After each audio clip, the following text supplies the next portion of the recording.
Hey folks, Terry Hetrick here with Go Shooting. We're back once again with History Channel's top shot, Chris Reed.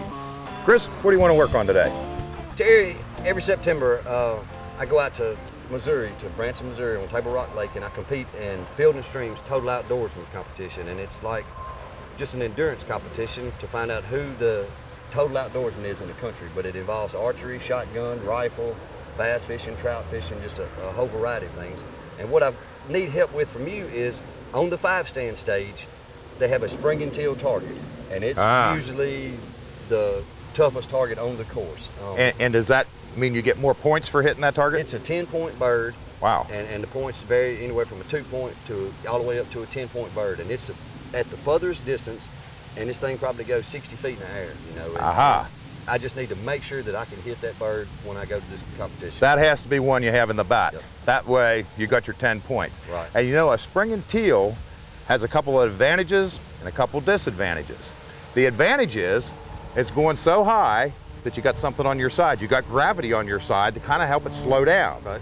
The disadvantage, it's one that everybody wants to hit, and we're really anxious to see whether or not we hit that target. And it's a very easy target to kind of move your head off the gun, see what happened, and you're moving the rear sight and the gun doesn't shoot in the right place. Gotcha.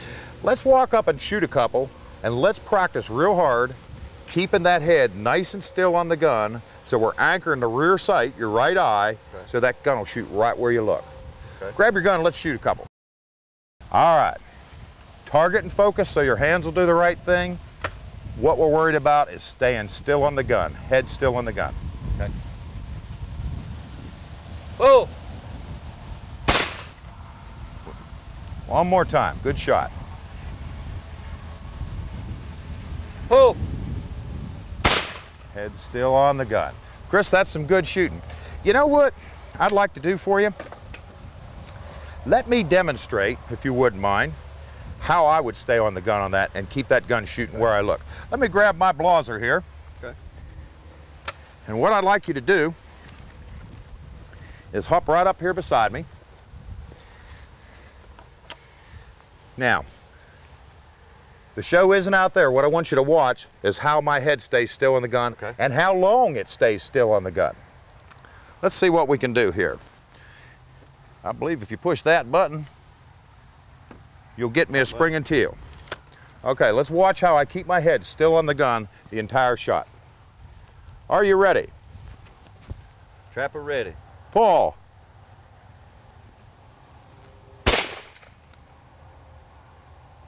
Good shot. And that's not an exaggeration. I want to stay on that gun. I want to overdo it. That long. You know, that long. You have to overdo it. You know, kind of like we learned about focusing on the targets.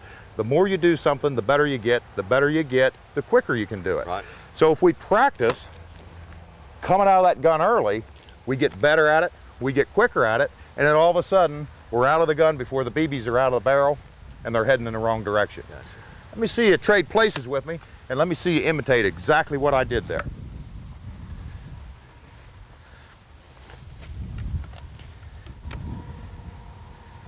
And actually, I'm going to count 1 1,000, 2 1,000. Try to keep your head still on the gun for 2 full seconds. Gotcha. Pull. 1 1,000, 2 1,000. That's perfect. You shoot them like that every time, buddy, they'll all come apart. One more time. Pull. 1,000, 2 1,000. Chris, that's perfect. Does that make sense? It does, man. You're really, truly making that gun shoot where you look. Go out, and every time you go out, you got to practice that. That's actually something you have to make yourself do. It's going to make you a better shot in the field as well. This is Terry Hetrick and Chris Reed for Go Shooting.